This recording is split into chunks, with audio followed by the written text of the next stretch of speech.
Whoa, we got the camera upside down there. Give us a second here while we get the technical difficulties addressed.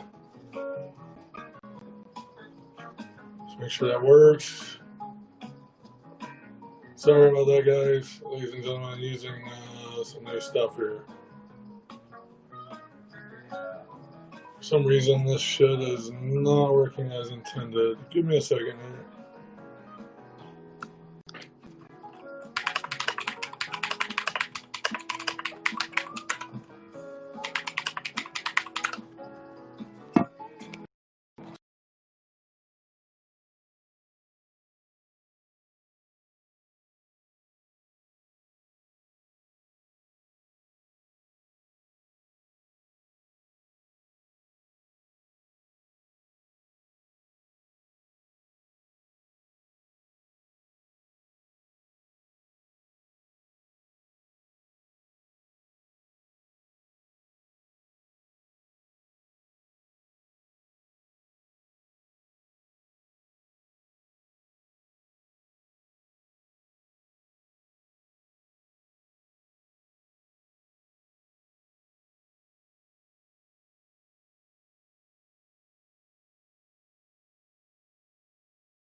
All right, can you hear me now?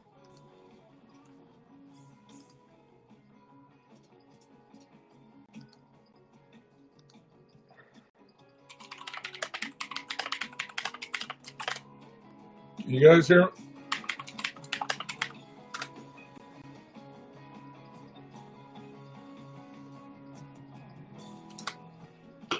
All right, great. I'm getting reports everybody can hear now. So cool. Welcome to base with Nixops. I'm sitting here doing some work, and sorry about technical difficulties. I'm new to this restream stuff and just want to make sure we got this done on all the platforms. I'm actively in chat on Twitter and on YouTube. Be sure to check it out in the future because this will only be done on YouTube because it's easier to do and not as much to do on all the platforms. Happy Thursday. It's been a week. And I want everybody to know that there's been some interesting shit that's gone down since the last time we spoke. For example, like the confirmation of banks now being permitted by the regulators to allow for custodial wallets. If anyone doesn't realize the danger in this, you're an idiot. But also, this information was something that I had alluded to once before in September when I was on Tom's DYOR podcast. Now, the reason why it's important to note is that banks have a vested interest in becoming controllers over the software.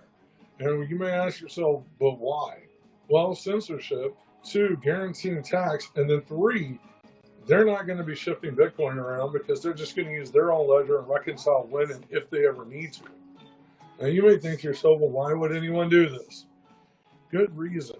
That way they can control more of what's going on, give you a false sense of security that you're using Bitcoin, and then quite literally never actually reconcile or commit transactions, where this could be dangerous.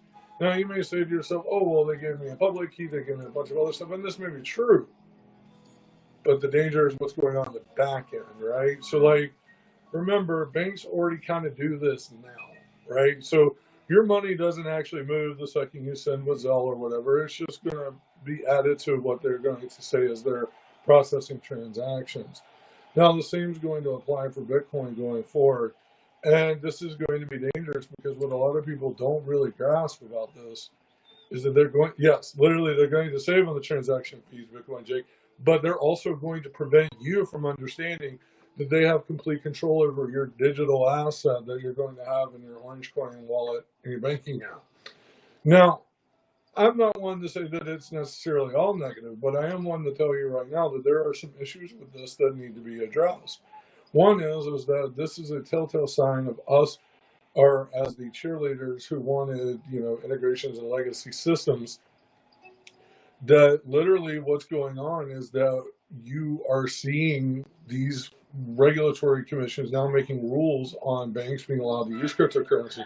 Soon they will be able to control what is going on, specifically related to how we may or may not treat them in a payment processing method and as an adoption method. Now, many will claim, well, this is great news, the banks, blah, blah, blah, blah, blah, but the on-ramps are really what have been problematic for Bitcoin and cryptocurrency as a whole over the last few years. Now, the reason they've been problematic is because they require KYC. And KYC is dangerous because know your customer. But also, quite literally, the value add of knowing your customer is nothing more than creating a banking-like system for Bitcoin. Now, you may not see this as necessarily a threat depending on what you do with Bitcoin or what you may not do with Bitcoin. That's neither here nor there. My discussion on this point is to bring about the idea that we need to understand why legacy integrations are dangerous. So, let me walk you through it. Let's say your mom, your pops, your grandpa, whatever, signs up on their bank and wants to get Bitcoin. Now, they're subject to the regulations of what the actual banking institution that's providing the Bitcoin to them says that they're liable for or says that they're subject to. For example, not sending to certain addresses, the ability not to spend in certain ranges. They may even restrict what you can or can't do with your particular coins, even if you loaded them from an outside source. Now, where that becomes problematic for everyone is to understand that the goal of Bitcoin, the goal of cryptocurrency was to never have an entity and or an institution or some other regulatory commission be able to tell you what you can and can't do, thus negating the purposes of the entire movement, right? Whether you're talking about the digital currency movement or the cypherpunk movement in this case, and how it combines with the finance anarchism movement. And what you're looking at is a dangerous perspective because, well, on the outside, it's like, great, we have mass adoption, we have more people going to be able to use Bitcoin. And what's going to happen going forward is what we will see is the restriction of further control over Bitcoin. Because keep in mind, banks will continue to accumulate on the guys that people are going to be able to use it, right? Or that you'll use it, or that your family will use it. So one then has to ask themselves, where do we draw a line? And where do we stop this game and go back to the way things were, which is a movement counter to what the industry wants. And by industry, I mean the financial industry. Now, cryptocurrency industry as a whole is kind of a fucking joke. You got some people on one extreme who want KYC-less industry, KYC-less everything. And then on the other side, you have the cheerleaders who are literally championing the regulations and movement towards, hey, we need this stuff. Well, one then has to ask, where do you fit in on this, right? Are you one who wants literal KYC-less environments and being able to utilize the software as it's intended, or are you one that wants to be restricted? Each has its pros and cons, each has its detriment, and each is going to be unique to you because, as we discussed last time, what works for me doesn't necessarily work for you, and that's the way it should be. However, we should also be very wary of our friends and family who may be interested in this now that the banks have the custodial right, or now can be custodial wallets for end users. This is dangerous. And that's a very slippery slope. Because once a bank starts implementing their Lightning, which, by the way, they already have, and I say Lightning Light because it actually works consistently, by the way, just so you know. And so what we look at with that is that we have this huge digression of the two factions, right? And I call them factions because that's where we are. You have the maxi faction and the non-maxi faction. You have the narrative and the number go up crew, and then you have the let's just use this shit and defy what people's expectations are, and being able to create a cashless system that's in digital form, right? But it's still digital cash, just with cryptographically verifiable, transactions. So I wanted to hit on that because literally I woke up this morning, I seen L in my feed, and I thought it was hilarious. This is the same kind of stuff I've talked about before, written articles about, things like that. Now, the other interesting thing for today is that we really need to start breaking into more understanding about the importance of the software, as well as, understanding what software means to you and how you utilize it and how you should utilize it is going to dictate whether or not the attack vectors and certain aspects of it are left for you to be vulnerable, right? So, for example, I want everyone to take this week and list down before next week's show, but I want you to list down all the apps that you use on a daily basis. Don't look at them, don't do anything other than use them and notate them down. The reason I want you to do this is I want you to take a long, hard look at what you're using every day. And what we're going to do is we're going to slowly break everyone into some good OPSEC one by one. Cash may be trash, Cash. However, it's still king because it's accepted everywhere. That's the greatest thing about Cash. USD is still accepted in more places than Bitcoin, hell, even in more places than Visa and MasterCard. And, the reality is that that's a hard truth that a lot of people in this space don't want to accept, but it's the truth. Yeah, I know it's not happening. I'm over here smoking a little weed and talking. Now, one thing that I want to bring up is that as you make this list and as you decide on some things, what this series is going to help do, if we're going to take OpVile by a different step, I'm going to walk you through slowly, episode by episode, on things like creating a GPG key. What GPG key is. No. You're not going to listen to me, Kaz. You're going to write them down for yourself because we're going to analyze social media tools and things that you may use, as well as regular software that has nothing to do with social media, but can be dangerous to your OPSEC. For example, like certain note-taking apps actually do keep clipboard dumping as well, but they do it in quiet. Hey, how's it going? And so the dangerous part about that is that a lot of people aren't aware of that. They aren't aware of how dangerous it could be that a keyboard or a clipboard is dumping every couple of minutes when they've been using their private keys or taking note of their private keys, or hell, even signing transactions. This is also part of the danger of mobile versus desktop versus whatever platform you may decide to use. This is where we, as a group of people that are privacy-minded and like-minded, need to take this focus and really start looking and addressing our operational security from the ground up. Well, that's always a good thing. Turn those off. You should also disable that by default.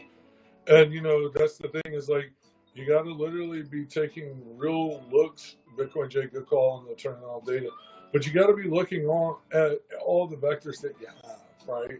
We're going to look over metadata. We're going to start deep diving into this stuff and figuring out what vectors you have and whether or not you want pseudo-anonymous or anonymity. And each of those can be obtained, but there are sacrifices to both. For example, if you want anonymous, you're not going to be able to, if you want anon, you're not going to be able to tie things to your personal accounts to your anon accounts.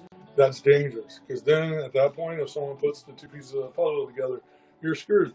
And that's a dangerous risk. Maybe not for you specifically, but maybe your family. Say, for example, you post kids on your Facebook page. No one knows your Facebook page. But say, for example, all of a sudden you post a hot take you've seen on Twitter. Now all of a sudden someone's going to realize that there is a correlation there, you see? And maybe they don't know that maybe that they don't have an idea that you're the same person. But now, because that Facebook post was public, now they can start going back and building out profile data about who you may be. Now, as you take that into consideration, remember this applies to not just Facebook, but also Snapchat, any other service that you may have, including no blockchain, things like that. Now, again, it's up to you, the individual, to decide on how much you value your operational security. Do you care that people know your first and last name? Do you care that maybe people are potentially able to dox you?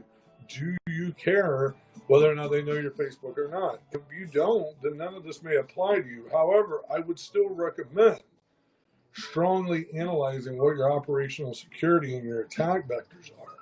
Attack vectors are very dangerous because the more you have, the more likely it is to be exploited. Now, exploitation against a private individual is much different than exploitation of a business. What I mean by that is, like, for example, you can exploit a private individual, but you may not be able to exploit, a business for gain. But an individual, you may be able to actually, use as leverage against them. And it happens all the time, especially in the space of people, blackmailing, things like that, and death threats and stuff. So what it really boils down to is that we need to understand what it is that we're protecting ourselves from. And so once you understand that both this can be anti-government surveillance, this can also be anti-individual surveillance. And in today's world of stalkerware and apps and things like that, it's important to understand what you're trying to deflect from disclosure. For example, I don't rightfully give a shit if people know my first and last name, whatever. My name's in quotes. That came from Cointelegraph, fucking running an article. Didn't even consult me. No, I have not, Big Kurkowski. I apologize. I don't know what that is, but I'll have to look that up. I've never been. But anyway, we all need to focus as to what disclosure we want. So, like, for example, people know who I am. That's okay with me to some level. Most people don't know where I live. Most people don't know my phone number. Most people don't have a lot of other identifying information about me, and that is critical. It's also critical to not disclose certain key aspects, like when you were around doing certain things. You can be vague, but once you start providing information such as block IDs, things like that, that gets very dangerous, because what you may not realize is that that can be used against you in the court of law. Why? Because it's cryptographically proven, right? Cryptographic proof you were there, cryptographic proof of ownership, you're claiming it.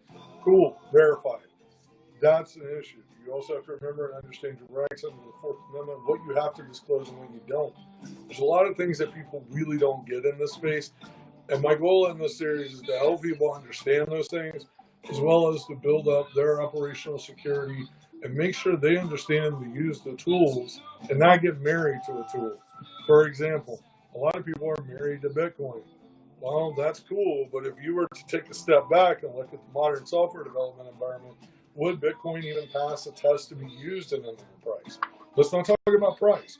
Let's talk about its usability. Let's only refer to its transactions per second, its auth measure, which, by the way, is the only thing that's really beneficial for use with the business, which is using public-private key pairs for authentication.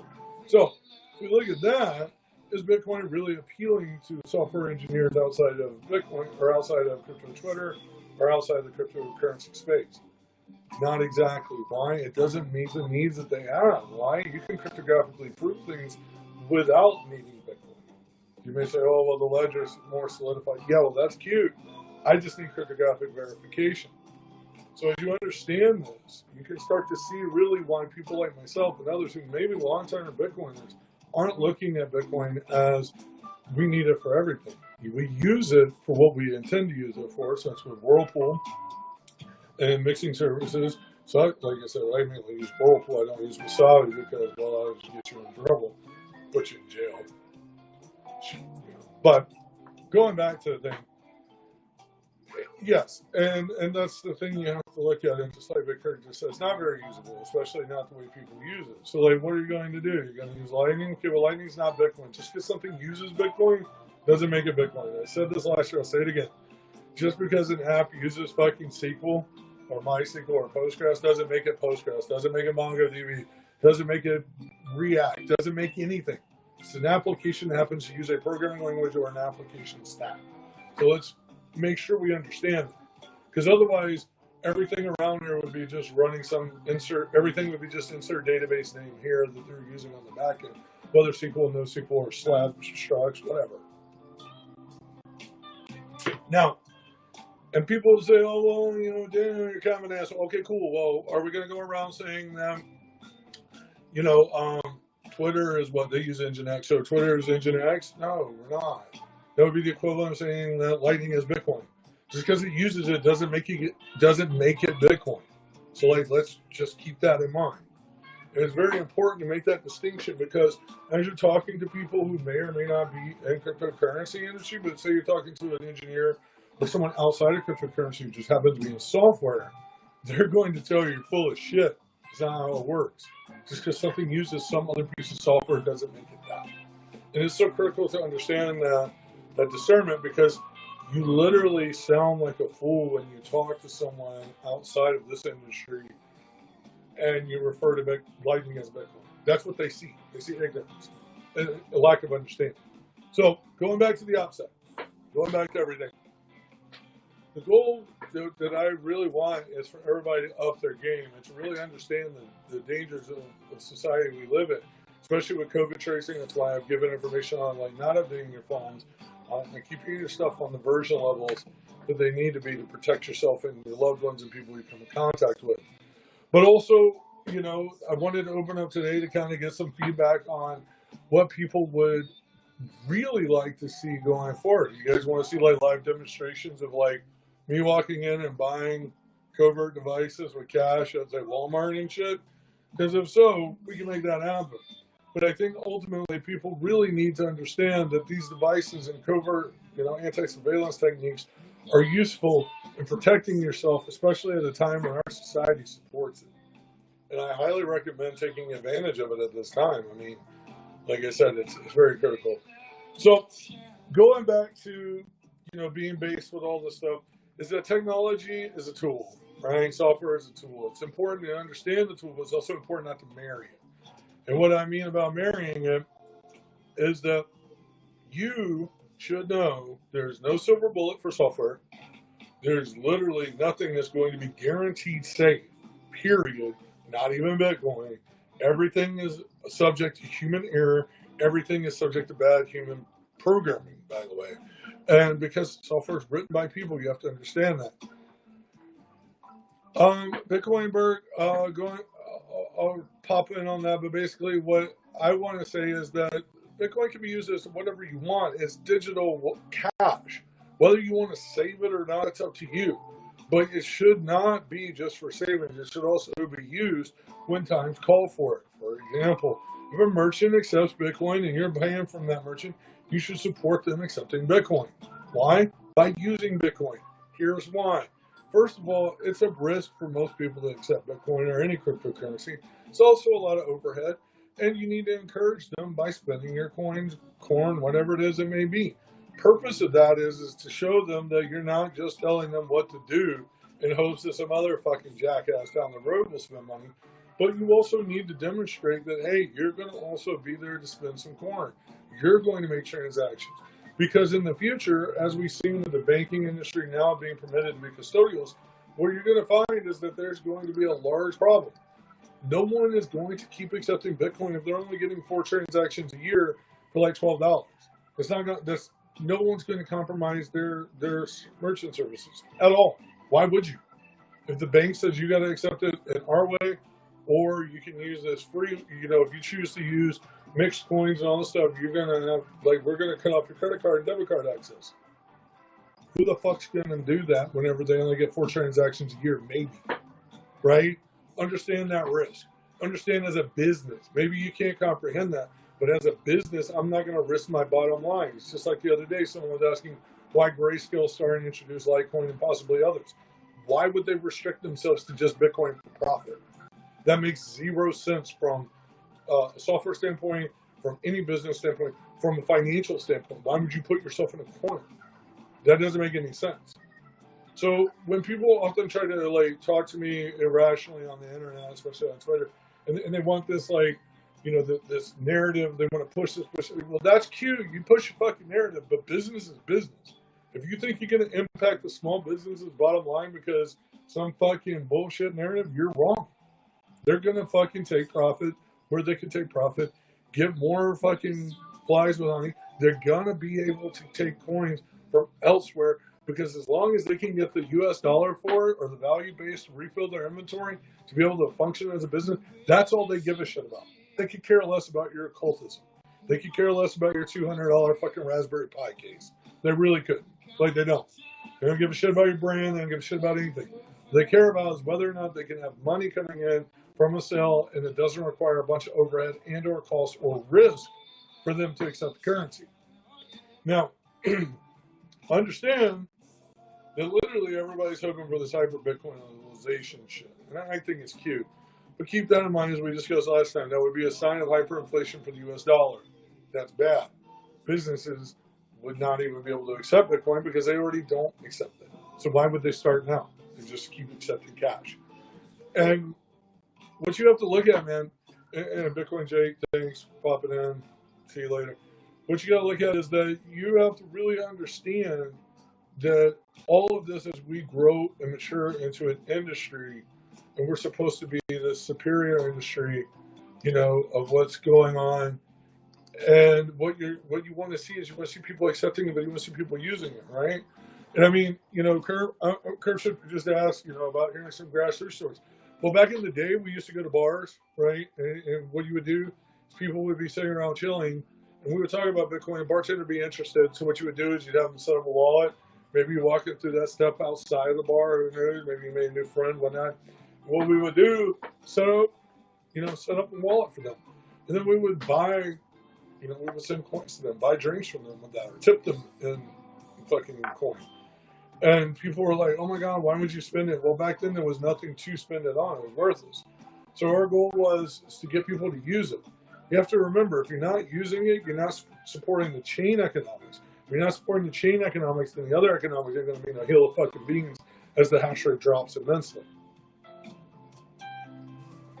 Now, what I mean by that is like the chain economics, remember, the miners processing transactions, the nodes that keep that alive, and the selling of the profits by the transaction fees and from the block reward, that's critical to sustain the network, right? But to sustain the network, you need transactions, and not just all exchange transactions, right? Because if you just have all exchange transactions, or right now there's a lot of whirlpool transactions, let's go guys. You have to look at it and consider that you need to look at whether or not you're adding to that. If you're going to support this economic system, you need to support the economic system that supports all your artistry and shit on top, meaning transaction fees. Because the miners are rewarded for this, the pools are rewarded, the individuals are able to sell the coin. The coin is then circulated back out into the exchanges, and that money continues to change hands. Now, this is critical to keep the value going. It is simple. But the problem is what I've been trying to explain to people is that they don't gather this. The grasping and the understanding of what's going on is that most people are too blinded by the idea that they bought this book, that they read this standard, they read this or did that. They don't understand that there's a lot of humanality in someone accepting a currency or someone accepting something. For example, as I go back to like when we used to go to the bars and things, it's been in point. Even businesses that didn't have anything to do with bars. Even like whenever I would get companies accept births and things like that, you had to walk them through it, but you also have to spend it. If you don't spend it, you're basically saying, hey, here you go, we're accepting Bitcoin. Nobody uses Bitcoin. Ironically, a lot of conferences don't accept Bitcoin, even though they're Bitcoin-centric conferences, which is, to my mind, very ironic, but that's the harsh reality, right? That's the world we live in. And so what you really need to ask yourself is, are you LARPing or are you serious about this? Because again, the approach that I take is that shit or get out the pot. Because if you want to just sit around and LARP and pretend you're a cypherpunk because you KYC bought some fucking coins off Coinbase, then go fuck yourself, okay? And that also includes all the t-shirt peddlers out there that think there's some kind of technical fucking wizard jumping in on a conversation way outside their skill level. We appreciate you wanting to chime in. But you should remember that if you don't know what you're talking about, it's probably a good idea to stay the fuck out. Otherwise, you look foolish, and then we have to make fun of you, and then it gets bad. Now, I want to open this up for kind of a more open format. I would like to, if people want to talk about anything in particular or have questions for me, please ask in, YouTube chat or Twitter chat. And, I kind of wanted to cover the banking thing because of the risk, and we're still trying to figure out the formatting of this, as well as trying to make sure that we don't sound like a broken record on this, because a lot of the stuff that people want to hear about, I've repeated numerous times, including things like chain economics and stuff like that. as well as what the banking industry is doing, and see, and the regulatory commissions and stuff. And so, one of the other questions is someone, really that was funny as hell to me was just like you said about the grayscale, right? Everybody's like, well, grayscale is going to offer Litecoin, but why? And again, business, right? So think about that business as if you were running a business accepting coins. Do you want just one transaction a year or 4 transactions a year, or would you like for people to use the coins more often so that you have a circulatory economic system built around said currency? I mean, that's the questions you have to ask yourself. Is that something that makes sense to you? Is that something that's going to be fruitful to your business?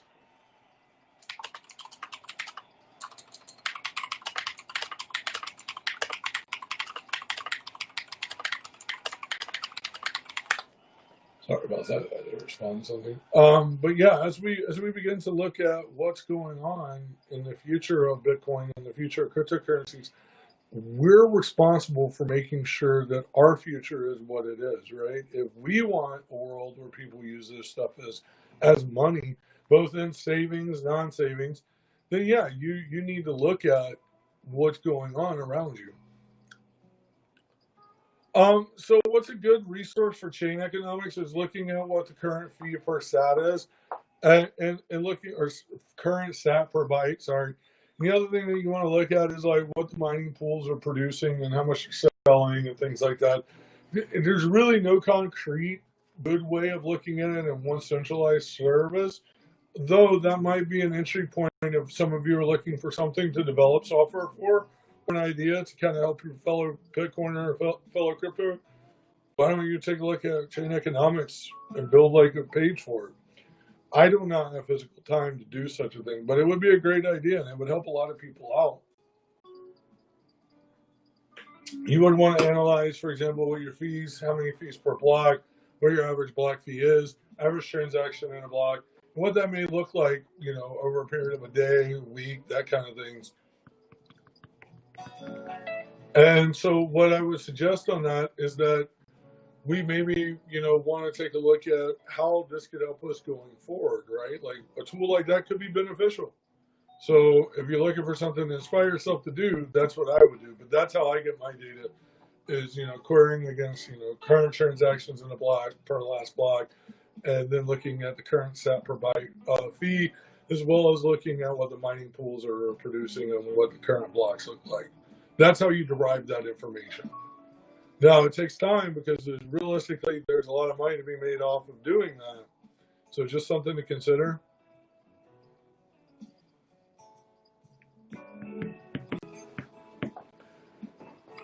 And so today we're enjoying the tunes.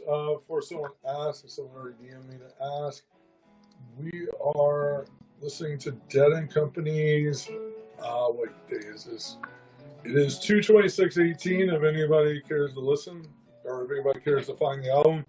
So excerpts are from that. Now, one of the things that we talked about last week and that a lot of people seem to be very, very, very interested in is, why should you learn about programming? Why should you be involved in software development when you're dealing with software? Actually, I do. I try to use it daily. Sometimes there's no reason for me to use Bitcoin daily calves. I do try to. I use Whirlpool for my transactions. I always mix out, never don't mix out. Mixing is great for your privacy, but it's also just good for the privacy of the other individual receiving from you. And it really should be part of your best practices on going forward. Use this time to obtain a burner Android phone and set up Samurai for it and literally use that to your advantage.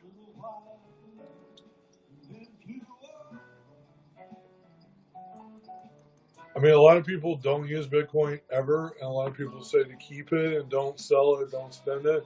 Well, I got news for you. It's software, and what's designed to be done is be used. So, I don't know where the notion came from besides the drunk huddle meme, but I really don't like it. And I think the echo chambers are starting to reflect that people are over that notion as well. We have a lot of people who are starting to backpedal on the ideas.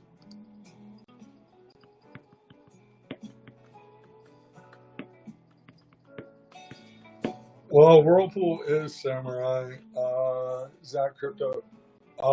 So what you gotta look at is that I use Whirlpool. There's been problems with Wasabi. Wasabi has been provable to be false in its issues. Um, and what you or false in its mixing. And then recently there was a FUD attack against Samurai by a bunch of LARPing wannabe plebs. But they were just t-shirt peddling maxis who don't understand anything with the wrong data set. And so that was part of the reason I chimed off and popped off last week at some people. And also today I'm going to pop off some more of them because it's quite hilarious what they're doing. Nuke combo from YouTube. Do I think coins like Monero are more useful as a privacy coin than Bitcoin mixing? Um, I think that Monero provides an interesting entry point for those that care about their privacy if you can find a KYC-less entry point, right? For example, finding an alt pair maybe that you're able to mine and to transact to XMR or BTC to obtain XMR. Monero is a great coin. I have Monero. I use it from time to time. It's a much harder sell because to most people, they don't understand the importance of privacy until you start demonstrating something with like Bitcoin's clear transparency, and then you show them the importance of mixing and why mixing out is critical to be able to demonstrate hiding that in plain sight and to treat it like cash.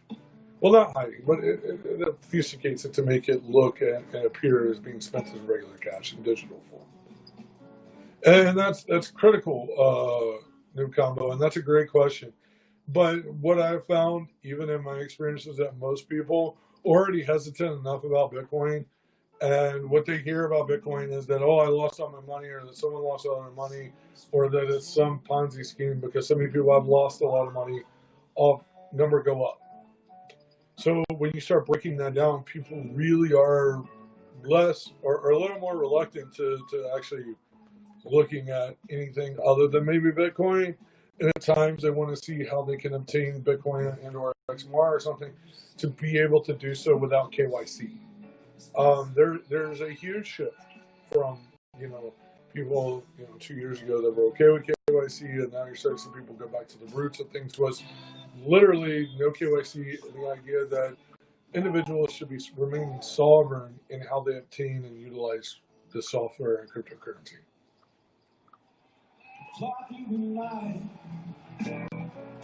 And so while those factors are all very important, people, also have this issue with understanding what's going on with the world around them and what they see and, how all of this stuff works. And so it's very important. It's very important for people to understand these things. And I think that the more you're starting to see people is that you're going to start seeing the death of the maxi movement, as you already are. You're starting to see the downfall of other elements. You're starting to see the future is really going back to being what it was, which was quite literally cypherpunks and hackers and programmers that were using this shit to circumvent and or to skirt around restrictions that they were operating with people in other countries that there were embargoes against, and that's important. Oh yeah. So there is some lightning stuff that's being done coming up. There are some exploits, not just the lightning, but a Bitcoin core that people are found. Some of it will be proper disclosure. Some of the stuff that I've been working on with Bitcoin Core, we are in the current testing phases, and the current testing phase is basically we are testing on several test nets, new test nets, more hash power, more hash rate, to be able to actually make sure that the attack is reproducible on a consistent level. And the reason that that's important is because we can then do proper disclosure. And if it's scoffed at, just like last time, it'll be ran out in the wild. Ask Satoshi about that one. Anyway, so, about being based, what I'm saying in this is that we're red pilling people on what this shit is about, man. And the reason why we're calling it based is because quite literally people are not understanding how important it is to use good privacy, to make sure you're using good tools, to use software correctly, to understand your operational dangers with this. And uh, and to make sure that you make educated decisions based with facts, not opinions and feelings, but on things that are provable to help you increase your operational security and prevent you from being a target. Terminal cipher, I fucking hate people saying buildle, what is the other, stakehold, whatever the fuck they want. I hate that. It's all drunk text garbage. I mean, literally, hilarious that you're asking that, but I think it's all garbage. You're welcome, Sergey. I hope I said that right. But yeah, I mean, literally, what we're looking at is that people want to make sure that just because you find an exploit, you want to properly disclose it, because you never want open source software, especially financial software, being exploited in the wild unless it's just scoffed or ignored. And then at that point, it's just fucking fair game. I mean, I'm just saying, like, it's fair game at a point, like, and you know, Satoshi found that out. You can literally fucking see that on the value overflow. I mean, people forget that, like, arrogance can lead people down some dangerous roads. You have a lot of people who right now treat Bitcoin as if it's some kind of religion, and they fail to remember that it's software. And so because it's software, it's susceptible to human error. And everyone thinks that, oh my God, it's not, it's beautiful, it's immaculate. No, all of those are wrong. We discussed that in the last stream. And so, like, my goal is in educating people on understanding that the narratives are fucking wrong. And the reason they're fucking wrong is because people are trying to sell you fucking t-shirts. T-shirts and books. They're trying to sell you whatever fucking branded shit. I mean, look at Dan Held or whatever. You know, fucking selling a goddamn $200 Raspberry Pi case. Really? Are you fucking serious right now? I mean, at least cuts out a repainted Pi case. Except it came with a Pi and a shitty interlooping cable for its hard drive because of the size of the blockchain. But I mean, like, quite fucking literally, look at it through that sense, right? Think about it. Why are these people pushing this stuff? That's like I was saying, most people in the tech industry laugh at this space because sure, you have people and good developers who are literally doing great work, but they're not selling their own branded stuff. They're pushing their product, like real products, because they're making real things, not just I'm going to pimp my shit up so I can get a few of my followers duped into spending $200 on a $10 case that I spent 4 hours fucking writing a tweet storm about, that even their bots even fucking gave up on retweeting. Think about that for a second. I'm not here to sell you anything. I'm here to help you. And I ain't asking for shit. This motherfucker's over here trying to tell you what to do with your bags and how to treat your bags. Meanwhile, he's asking you to spend $200 on a fucking case. Consider that. Also, look at the people selling books. Think about the Bitcoin Standard. You want to talk about a clown? Look at Safety. He's a fucking clown. All he's ever done is wanted to start shit to help get Carbon and others deplatformed. Meanwhile, he wants to block all the vile games, start a lot of shit, still try to start shit from the sideline with those little maxi plebs. And I think it's fucking stupid that anybody even gives that motherfucker time of day. Autistic economics works for Austria. It's not going to work for everywhere. It doesn't scale. Bitcoin doesn't even fucking scale. We missed that boat because the virtue signalers and everybody else wanted to make money on fucking side channels. Don't forget that, by the way. Don't ever forget that. The same motherfuckers that telling you that they don't think Bitcoin can scale and all that shit and shouldn't, they're the ones selling you shit or trying to sell you shit. For example, everybody at Blockstream, we shouldn't scale Bitcoin. Meanwhile, we're going to open up fucking LBTC pairs? The fuck? Oh, with shielded transactions that require you to KYC and all this other garbage. Consider that. They're selling you satellite kits to a one-way satellite, I might add. It's not a dual channel. You can't really submit to it. You're going to submit to appear on IPv4, IPv6 network that's just going to relay the shit.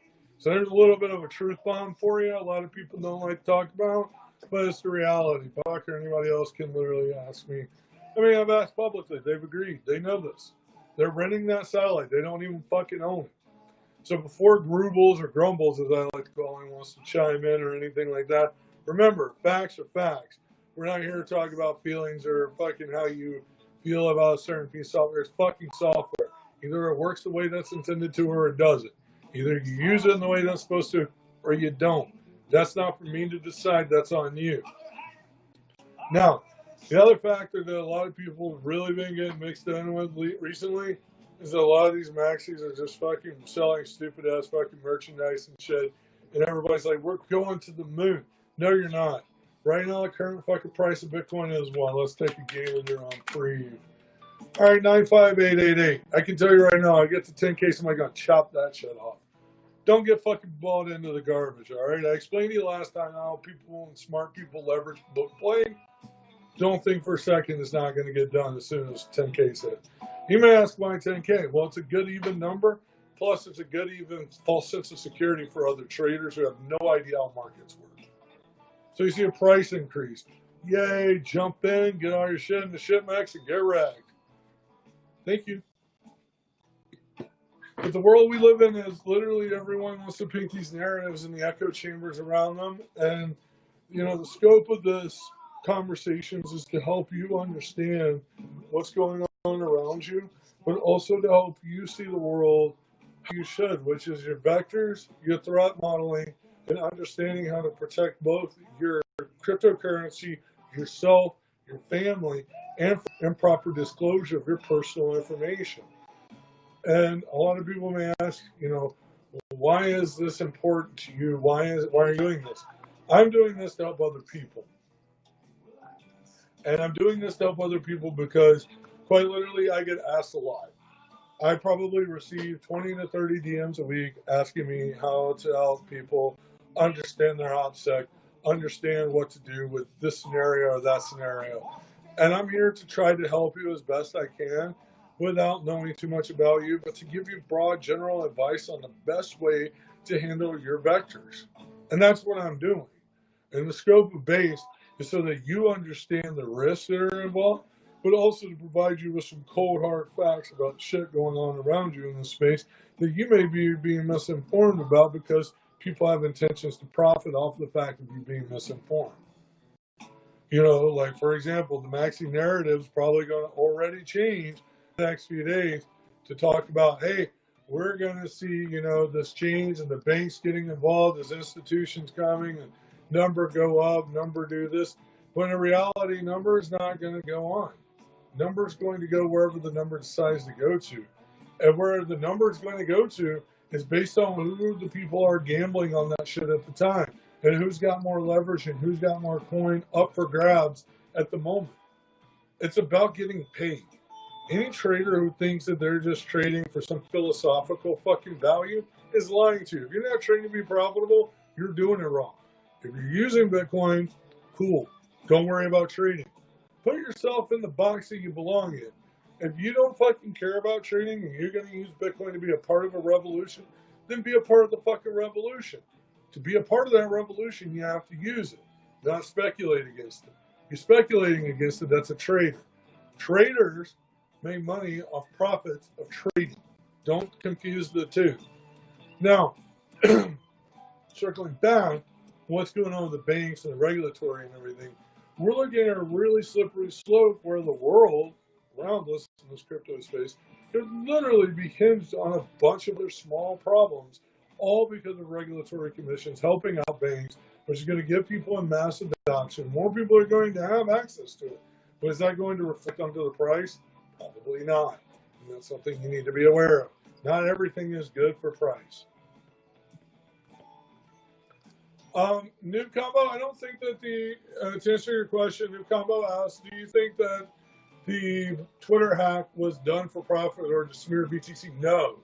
I think a little bit of smearing BTC was because the person was from a certain group of people, which I found hilarious, by the way. Good for you, Twitter hacker. I'm not going to dox or give out any personal information on that one. But I think it was great that they did it, but it was also to prove a point and how stupid people are in this space for listening to blue checks and listening to people they perceive as being thought leaders. Quite literally, they attacked a couple of big accounts, and those people's followers were sending coins to these addresses. That should tell you a lot more about the ignorance in this space, the lack of understanding of what goes on in cringe Twitter. Now, I don't call it crypto Twitter anymore because it is cringe Twitter for the most part. Some of you motherfuckers post cringy ass shit. Now, One of the important factors is that the Twitter hackers to dump all the DMs just so that we can have a little party. But I think that it was a great exploitation of demonstrating how stupid the space is. Think about how much money they received. Think about the fact that Coinbase had to implement a fucking censorship tactic to prevent users from sending to that address. Let that sink in a moment. I mean, literally, let that sink in. We opened the door for permissionless, censorship-free, or censorship-resistant software. Somebody exploits Twitter, starts a very obvious scam. Send me this, I'll send you double. Which, by the way, was a mocking fucking scam tactic. And kudos to them, by the way, for anything that they got. However, stupid because they used wasabi and now everybody knows where they've been, but neither here nor there. The fact is that they duped a bunch of idiots into sending coin. Okay, ask yourself, were you one of those people who got duped into it, or do you know better? Did anybody in the chat right now, or anybody that follows me, get duped into sending coins to this fucking address? Please tell me no. Please tell me no. Because if anybody that got anybody in this chat or anybody that's watching the stream right now, and you got duped into it, please reach out to me. Because I really want to know what your thought process was to send coins to an obvious scam. If something's too good to be true, it probably is. It's most likely too good to be true because there's no fucking way someone's going to send you more than what you sent them. That's just not the way it is. Well, you know, like, it's not even that, new combo, and good job, Crypto Nick. It's not even about that. I mean, good call. I would hope you did. But there are people who did, and I hope that none of them follow me because I would be very concerned. And if you did, I would love to talk to you one-on-one, privately, obviously, to help you be better at identifying scams, for Christ's sake. But there are a lot of people who really don't understand how. Good job, Kurt. Max out that credit card. There are a lot of people who really didn't understand that it was a scam. So let me walk you through some identifiers, okay? First of all, rule number one in a scam: if someone's asking you for money up front to pay for this, they're going to send you double back. It's probably a scam. Same thing with investment. You should look at it like that. You know, there's a reason that credit investment was a thing, and there's a reason the ICO market explosion. And look how many ICO projects became real products. Few, but not many. So what you got to look at is you got to look at from the consideration of, okay, this is part of the OPSEC series. This is part of understanding that there are no friends out there when you're dealing with these people. Yeah, 350 people fell for Renash. So let's look at that. 350 fucking people sent these people roughly 110 grand, 120 grand. I think that's a dust settle, right? Let that just sink in for a moment. I mean, like literally, let's let that sink in for a few moments there to really gain how intelligent these people are in exploiting this community. So roughly, you have people that sent $350 each to these people on the guys that they're going to get double back. You can't even. But if you take a look at the people who sent it and the people who were talking about it and engaging in the tweets, those were all. A lot of them are maxis only, or are in the camp of narrative echo chamber shit. So what does that tell you? You break the echo chamber as soon as you hack it, and guess what happens? They follow. The hive mentality. Not only can you get the swarm to attack you, but the swarm will also fucking pad your bank account if you request it. You see what happened there, right? And then the fact that they were utilizing Elon Musk and everyone else also just shows the importance of people to understand this stuff. I mean, this was, they're not trying to be mean or anything, but this is the equivalent of a Nigerian fucking scammer saying, hey, your uncle died in an oil field in Africa. You need to unlock this money, so you need to send me $5,000 and I'll send you millions back. You understand how stupid this is? I mean, like, literally, it's very stupid. My guess, new combo, you ask why they didn't include Trump. My guess is they probably didn't care. There's a lot more juicy people than Trump I would want their DM access to or their Twitter feed access to. I mean, I can tell you that right now. I mean, some of the DMs that have already been dumped are very, very, very, very interesting. I just don't think that the person cared enough as to who the access was. And I also think that the access, the amount of access that they were granted based on their attack vector was something that was unknown, being honest. I've only seen one or two on Twitter. I saw one in a Telegram group. I have not been on top of it as I've been focused on some project work and things that needed to get shipped out this week. So I haven't been following a lot of those particular pieces on it. But what you'll find is that there's a lot of things that are out there, and you can dig them up.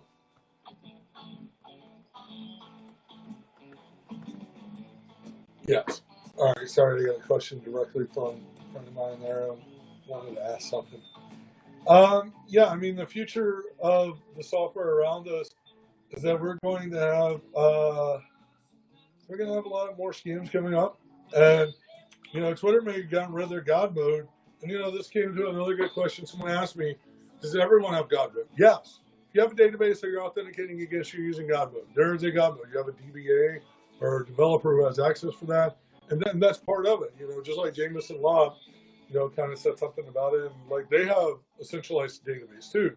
So don't forget that your CASA auth is literally centralized. Everyone that uses an auth that's not GPG or PGP public-private key pair authentication models, you're literally using a database and hash verification of some sort, whether you're using Salt or not, and you should. And that's just part of software engineering. So a lot of times these people have no conceptual idea of how software actually works. They just want to talk about how they think it works and then bolster up this idea that they're immune from it, when in reality they're using the same shit. If you're not using public-private key pair for auth, you're using a centralized database of some sort, whether it be a NoSQL, a SQL, or whatever. That's irrelevant. You're still validating a hash against a storage point somewhere else, and not being held to the user, which would be self-authenticating, similar to PGP public or GPG private public key pairs. So I want to open up to any questions, comments, or anything like that. And in the future, we're going to run this at the normal time, at about 7, or 8 Eastern, 6 Pacific, because it's a better time for everyone today. Just trying to get this one going to kind of figure out what everybody thought and get some engaged, figure out what people wanted to see, what they want to hear about, whether or not it should be about the news or whether or not it should just be about how-tos. So, whatever you want to provide to me as comments and things like that is very important. So, if you have questions, comments, ask away.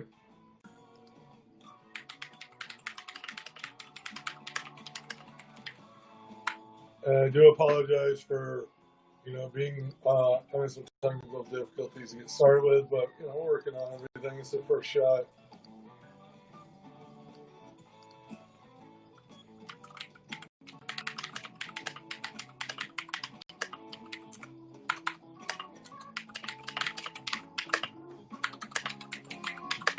All right, just letting people know the questions are open. If anybody was not been in a repeat, if I don't hear anything in just a few minutes, we're going to call this one done for the day. But, to recap some of the things that people need to be aware of in your homework for this week, take a list of what applications you run. We're going to go over some of these as week by week. We're going to baseline on social media platforms and platforms that compromise your privacy as a user. Oh, you're welcome. The goal is to provide this unfiltered. That's why I give the warning that it's unfiltered or raw. I swear like a sailor. I'm going to drink coffee, probably smoke weed, probably change smoke cigarettes in the future. Right now, I'm indoors and trying not to smoke as much because my voice sounds like shit.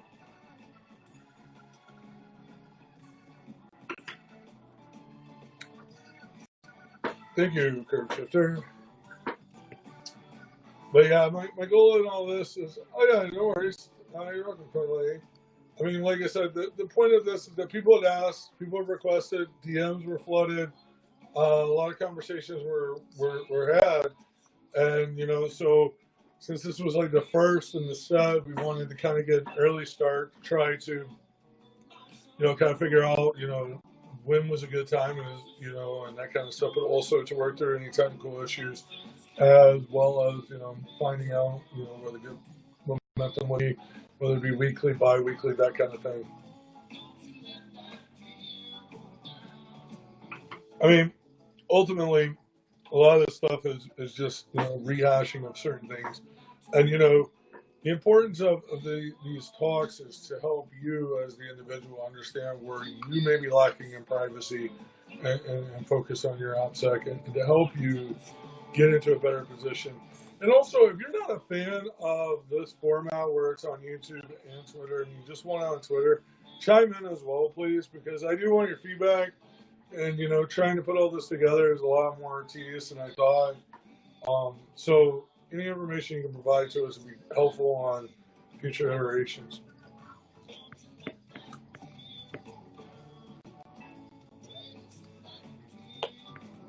All right, let's pop in and see if anybody's asking anything online.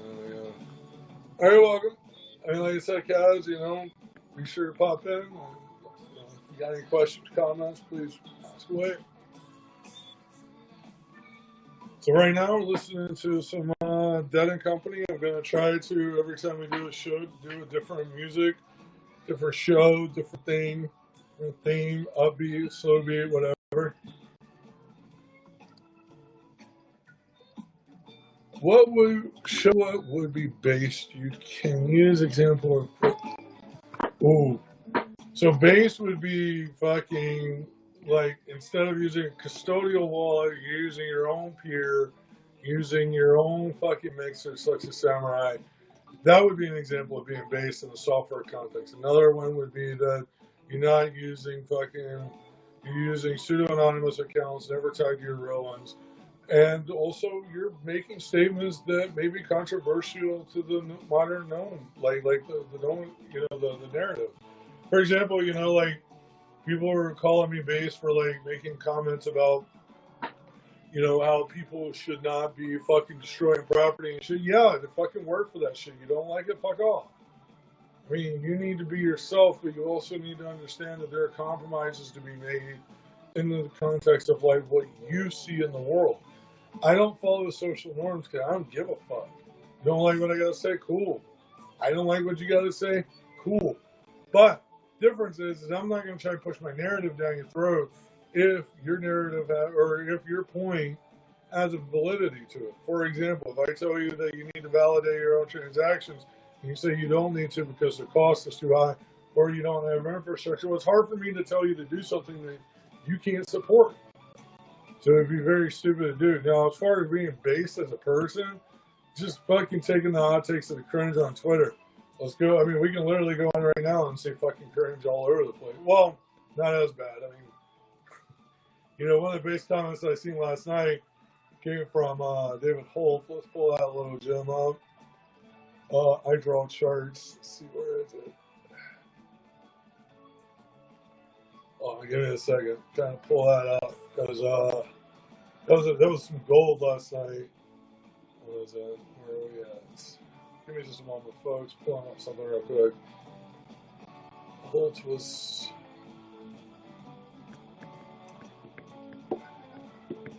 XCC. I didn't really watch the XCC things. I apologize for that. I was busy working. Should watch that today, so I can't give you valid feedback on that. I apologize. Just know that sometimes I have to try to divvy up my time and what makes sense both in my personal life and when I shit post on the internet. So let's see. Oh yeah, so David Holt last night, a base comment, Curbship, here's your one. There was Dan Hedold said, currently there's an emotional disconnect with the Bitcoiner and their node, which I wanted to capture with the held node shell. First of all, what the fuck? Second of all, David Holt, aka Hydrocharts, nailed it. He posts a tweet. He's like, how do you keep a straight face while writing this shit, much less designing an entire project around an emotional connection to a fucking piece of hardware, writing some old C++ code? That's pretty based. And that comment right there is something that I would say, and definitely great that he fucking nailed it, because it's the fucking truth. Who in the fuck thinks that there's an emotional disconnect? It's fucking software. And if you think that you have an emotional disconnect to your fucking software running, you have problems. I mean, quite literally, it's fucking software. Do you have an emotional disconnect because your email server's not working? Let that sink in a second. Do you have an emotional connection to your email server? Do you? Does anyone? Asking for me. Legit, anybody on the stream have an emotional connection to an email server. Oh, even better, if you got an emotional connection to a MySQL database or MariaDB or Oracle or anything, no, not feeling it. Yeah, who the fuck has one with Bitcoin either? I'm just asking because apparently that's the thing too. So yeah, I mean, you know, you have to consider those following.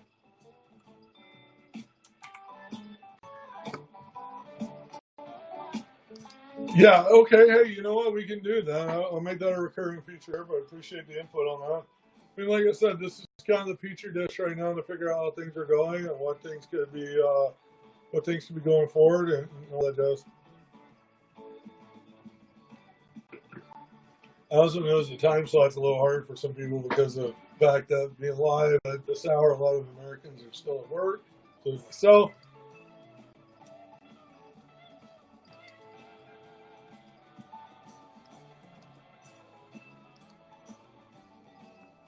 Yeah, I think that we're going to have to do that, Kurt. That it's going to have to be a recurring feature because there's a lot of stuff that is cringe. This is out there. I mean, my timeline, I've tried my best to keep it cringe-less, but, you know, I also have the Vile Gaming friends and stuff like that that are that are always cringe-finding. Cool, glad you're at the gym. Well, you should never be emotionally attached to money. Ever, Bitcoin Berg. I understand that you're in that school, but you should never be attached to money at all. And the reason why is because if you're emotionally attached to money, you'll never be able to make that money make you money. That's the problem. A lot of people don't understand that. To be a good trader, to be a good investor, to be able to make decisions to make money, you can't be emotionally attached to it. If you're emotionally attached to something, chances are you're going to miss your exit strategy that you should have had in order to be able to do certain things, such as profit. So it's very important for people to understand that. If you're attached to money, you'll never make money. You'll have to work a job or something. If you're not attached to your money, you can legitimately invest it and stand to make money on it because you're not attached to it. You have to understand that sometimes you're going to lose, sometimes you may win, but you got to be able to learn when to hold them, when to fold them, and get the fuck out. Just something to consider that, like as you begin to learn more about yourself and sovereignty. Well, I don't know why you think sound money is going to equate to social justice because it's not in any way, shape, or form. Just so you know. Um, when it comes to privacy coins like Monero do well to change their consensus protocols and algorithms monthly or every 6 months because that's critical to be able to do things such as to avoid ASIC-fying and things like that. So you can, that's been one thing that has been hugely advantaged. There's also a problem with the preventing of ASICs. Preventing of ASICs prevent from an economic boom where you're playing against each other and who has the most hash rate. That becomes another economic portion or facet to the mining side. So you not only have miners who, are spending their money to make money, they're also vying to have the best way of producing them. So ASICs provide a level of that in the Bitcoin world, something that the Monero side doesn't have. But it's also a benefit. However, it may also be a detriment in long term because you have to consider that industries for hardware have to derive from that, and CPUs at current speed, Intel's basis, is that you're starting to see a slowdown in you're starting to see a slowdown in what we can do with the chip sizes and things like that. And you're getting diminishing returns. Now we're just throwing out as many cores and threads as we can in hopes to speed things up. But most software is not written for multi-threaded or multi-processing. We have problems, right? It's not going to ever scale the way that we hoped it would. That kind of stuff. We're just throwing cores for the nanometer sets that we have now. Now, as far as the comment going back about crypto, Bitcoin being sound money and sound money being social justice, sound money is not social justice, okay, at all. Matter of fact, whoever fucking put that notion together, cryptocurrency is not fucking altruistic at all. It should never be altruistic. It should only be as altruistic as the individual chooses to be, because that's what altruism is, or philanthropy, whatever the fuck you want to brand it. The harsh reality is that you should decide when you want to give away money, not because somebody else wants to fucking give money because they're being forced to. Just because a project is trying to do well doesn't mean it's altruistic either. You have to remember that literally it's software, so it's not social justice. Social justice is also terrible in most sense because it's nothing more than a bunch of entitled motherfuckers running around screaming what's wrong or right, and usually for things that have nothing to fucking do with them, and they don't even understand why they're doing it. They're just being told it's the acceptable way, or that they're being guilted into doing it. Now, I know that's probably something that's going to piss off a lot of people, but fuck off. I'm serious. If you don't understand the situation, keep your mouth shut about it.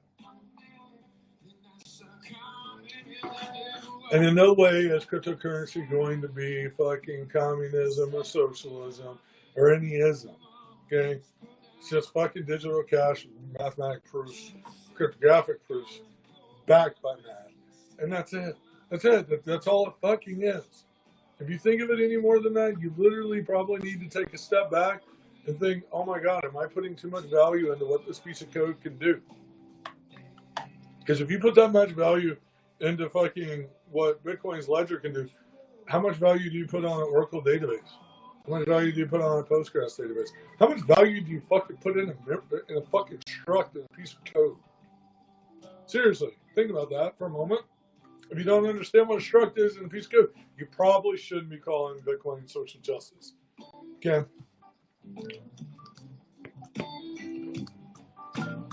Yeah, the CBDCs will be communism. Will be communistic curve.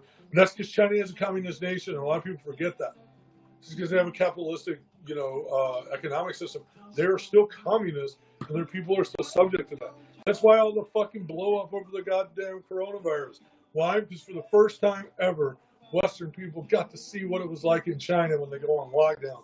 When they're fucking welding up shit, fucking locking motherfuckers in their house. They do that shit a lot. Don't believe me? Go to China. Go talk to a citizen in private, not on a public channel because they're not fucking stupid. This is why the fight for Hong Kong is so critical. This is why Hong Kong doesn't want fucking mainland fucking with their stuff. This is critical for them. They know this. They know what happens. I don't have 300K followers. I just don't give a shit. I mean, like, literally, my biggest problem is, like, I just don't care. I don't pander. I appreciate all of you, by the way, who watch my stuff and contribute in any way, shape, or form. I don't really go after the follower count. My goal is if you want to listen, you want to learn, and you ask me to help you, I'm going to help you. Well, only if you're helping yourself. That's why I'm doing this. Enough people reached out to me and the others. They wanted to see this. They want this to become a regular thing, and that's what I'm here to do. I'm here to make this a thing to help people help themselves. And that's all I'm trying to do. I have nothing to gain from this. As a matter of fact, I'm utilizing my time in hopes in an altruistic manner to help somebody out there learn to protect themselves, their family, or to help others prevent themselves from fucking up. Well, I appreciate that compliment that you've learned from me more in 2 months than anyone else in a few years. That's just sad, official CM Fox. And the reason that's sad is because that's a representation of the problem in the space. You probably learned a lot about user-activated soft forks and ATH and Moon Boys and Citadels and fucking delusions of grandeur of $100 million Bitcoin through hyper-Bitcoinization. Meanwhile, while you buy a SAT node using LBTC with a fucking KYC shielded transaction backed by some fucking license in a country that cannot be validated. Fuck yeah. All while Tether is fueling the back end of it. But hey, it's all about that fucking side chain shit because we don't want to scale Bitcoin. Why? Because we're going to profit off of you under the guise that we're doing something for Bitcoin. Ladies and gentlemen, that's the maxi narrative, except it wasn't without all the fucking blowhard bullshit. See, that's what people aren't putting together. All the people who wanted to scream, and I'm not a beat catcher, by the way, so get the fuck out of that notion. What you're learning, what you're being able to see here, and what the microscope that I'm putting on this is that literally the maxis did not want to scale Bitcoin. Do I think Roger Ver and them did it the right way? Fuck no. Do I think they had a great technical approach? Yes and no. The method in which him and CSW and the other jackasses who pushed it, that was what their downfall. Problem is Bitcoin has to scale. It worked in 2009. It worked in 2013. But we're fucking 7 years from now, and it's 2020. And guess what? In high usage, no one out of their right fucking mind is going to wait 8 hours for a goddamn confirmation to buy a fucking cup of coffee. And before you give me that Lightning shit, Lightning isn't Bitcoin. So fuck off. And guess what? A merchant probably isn't going to run Lightning either because of what I mentioned earlier. The fact that their merchant services is going to make them use their version, their implementation, and it's going to require restrictions and things that they choose to do, which they can forbid address reuse. They can forbid channel usage unless it's their channel. And that's the ignorance of the people of the maxi can. Noob combo, corrects human right is not Satoshi. And it's obvious that it's not Satoshi. Correct right that is not even good with math. Don't even understand public-private key pairs, which is the baseline authentication model for Bitcoin. I do appreciate the laugh, though. That's pretty good shit. But like I said, I'm going to open up for a few more questions if anybody has any. And then I literally am going to call this week a wrap. Next week we're going to be on, on normal time at 7 p.m. Or 8 p.m. Eastern, 5 p.m. Pacific. That way it covered more people and it's a little more convenient timestamp. I think Bitcoin will be top dog. I don't know if the industry is going to be the same, if that makes sense. As things start to shift away, the idea of a digital dollar will become much easier. And now with the banks being able to be custodial bag holders for consumers, literally they could just change it to whatever they want to, give it a new fresh coat of paint and call it whatever.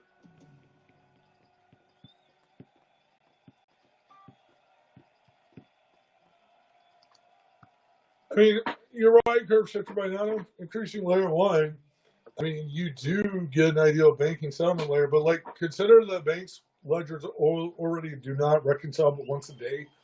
On a business day, matter of fact, usually in COBOL, they execute on I know BOFA's executes Monday, starting at 1 o'clock Eastern times. The first validations are done, and then they should clear up and finish reconciliation around 3 a.m. Eastern.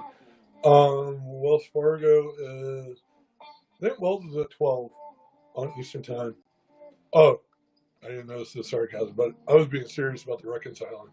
Those actual times. But yeah, like what you're starting to see though is, like I said, going back, Bitcoin had to scale. Bitcoin still needs to scale. Anybody says it doesn't is not using Bitcoin. And so if they're not using it, are they really able to speak to what it needs, right? I mean, think about that. All right, so we're going to keep it open in a few more moments. Anybody have any more questions, comments, statements, so-called, see you join a few others?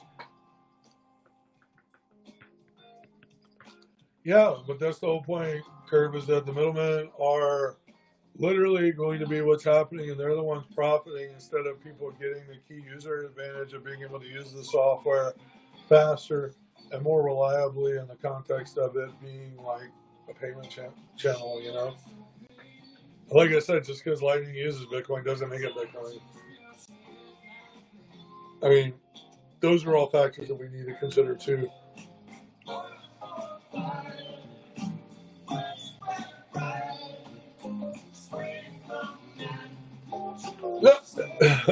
I love how people commenting on the music. All right, well, I'm going to open up for a couple more questions. If anybody has anything, now's the time to ask, because I'm about to log off here in a moment and get back to working on some code and my afternoon test I got to get done today. Yeah, of course. Well, I think you're going to have a compromise, Mason. Good question. What do I think is the best solution to scale Bitcoin? I think you're going to have to do a compromise of what was done with Bitcoin Cash in the sense of bigger blocks. You're also going to have to implement zero knowledge proofing. And you're going to have to do it in such a way that no step of the process is compromised. Now, does that mean that nodes probably need to be incentivized? Yes. Because you could actually utilize your nodes for scaling, as they already keep a copy of the ledger. So they would be much better at than validation via just using mining transaction base. So you could have an instant validation done via zero knowledge or ZK snarking, and then or not even ZK snarking, just use zero knowledge proofing where you could validate that the coin or that the particular wallet could have made the transaction, validate that the recipient could receive it and it was existent, and then from there would be a fee accepted by the node, and then added to the block to be mined like normal. That would be ultimately the non-compromised way of doing this. That's just one of many implementation ideas that someone can take. There's a lot of different variants too.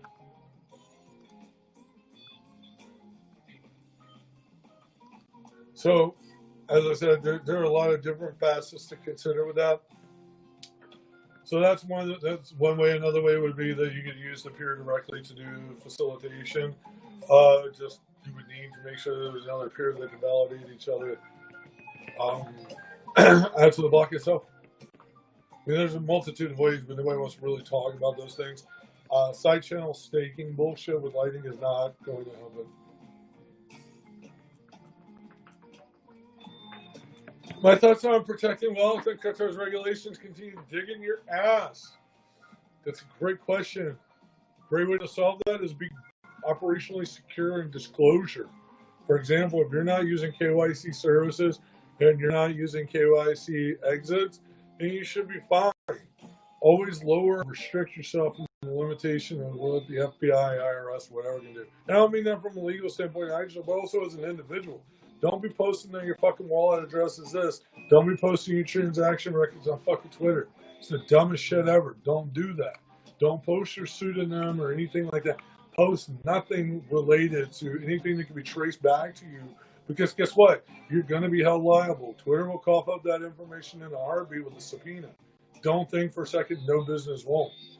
So what you want to do is you want to make sure that you have that information, but you also want to make sure that you're protecting yourself.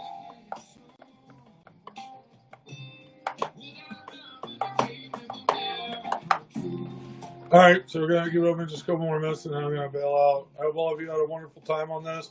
The time will be adjusted for next week to be, like I said, 8 p.m. Eastern Time. If you have questions, comments, or want to reach out to me, you can reach at me at Nixops. Like I said, I'm always kind of available. I try to respond every DM. If I don't get to you immediately, please just have some patience because sometimes I get flooded with DM bots and Discord and everything else. And Twitter.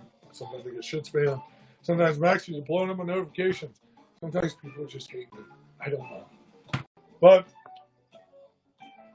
I don't know why I got kicked from the stream. I have no idea. Like I said, this is all kind of the first foray into this stuff. Using the restream thing, I'm not a big fan of how this. Yes, Casper, I think you see the Rush shirt. Yes, anybody was wondering, this is a Rush t-shirt. Classy. But the thing is like I want everybody to always feel that you can always reach out to me. If I can't be reached in a fast bit of time, like I said, be patient. I will answer you. It may take me a week, it may take me 2 weeks. I'll try to be better at it, but there's a lot to do. Best VPN to use. Well, if hardware in other nations, your own, but if you don't have hardware in other nations, I recommend using like Proton maybe. And that's because they accept Bitcoin as payment. So definitely something to consider. Promote those companies that accept Bitcoin as payment. Use it as a payment system. Help encourage people to further take it so that we can prevent ourselves from backing into a corner where nobody's accepting it. Encourage and support companies that do accept it for services. Which, by the way, is not a bad approach to anybody out there thinking about building a software as a service business. What I mean by that is instead of building it around a blockchain, why you just fucking build good software as a service and accept crypto as payment. That way you're not restricting yourself into a fucking corner. Good business, right? So that's what it's about. All right, last questions, and then we're going to close this bad boy up in less than 6 minutes. If there's no question, I'm going to get off here. Because I need a cigarette. I'm going to get a few things done. So, ask away now, and then otherwise, you wonderful people. Have a great evening. If nobody has anything else to ask or any comments, and if you think things need to be differently, please post in the chat. I really do want to hear from you, and I really do care to know about it because, like I said, this is the petri dish. This first one is. The next one's going to be much different in the context of what we learned from this one, in the sense of the timing, and then also the subject matter. Yeah, we'll be starting next week. We're going to go over how to make a PGPK, like how to do your own PGP. Like, so you can set up your own private key and public key, and then people can validate and verify your information, your GitHub commits, and numerous other things so that, like, you can sign a message and people can verify that you that signed it. Things of that nature. And the reason we're going to start that is because I'm going to write a tutorial. I'm going to do some desktop sharing, and we're going to create keys. We're going to walk through some stuff. We're going to really, try to get you up to date on your OPSEC. And PGP is just a good start. We're going to go over maybe some antiquated services in your eyes that you think don't exist anymore, or maybe they do. Things like IRC, things like fucking RetroShare. I'm going to show some people how to join into RetroShare, what that is, what decentralized and distributed forums and things like that are.